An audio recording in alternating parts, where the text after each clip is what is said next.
तो चलिए दोस्तों हो जाइए तैयार। चुनाव हुआ ख़त्म और चुनाव में तो बहुत दुख की बात है कि हमारे ट्रेंडिंग स्टार खेसारी भैया को छपरा वाले लोग हरा दिए।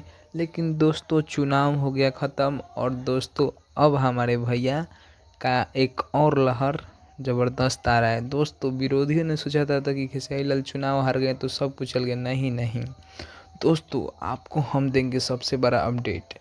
और अगर आपको अपडेट जाना है तो अगर हमारे चैनल में नहीं है तो चैनल को सब्सक्राइब कर लें, क्योंकि भोजपुरी इंडस्ट्री का हर खबर सबसे पहले आपको खेसारी फैंस क्लब पर देखने को मिलेगा।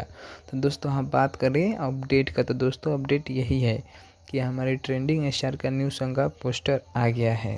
दोस्तों हमारे ट्रेंडिंग स्टार का न्यू सॉन्ग बहुत ही पोस्टर, उसका जो नाम है बहुत ही धाकर है। तो दोस्तों हम बात करें गाने का, तो गाने का नाम है लागेलू नागिन जैसे। दोस्तों हाँ जी दोस्तों, लागेलू नागिन जैसे। तो दोस्तों हम बात करें यह सॉन्ग के गीतकार, तो सॉन्ग के गीतकार हैं हमारे छोटू यादव। और दोस्तों यह सॉन्ग लिखे हैं, यह सॉन्ग के म्यूजिक डायरेक्टर हैं आर्या शर्मा। और दोस्तों यह सॉन्ग आ रहा है खेसारी म्यूजिक वर्ल्ड से।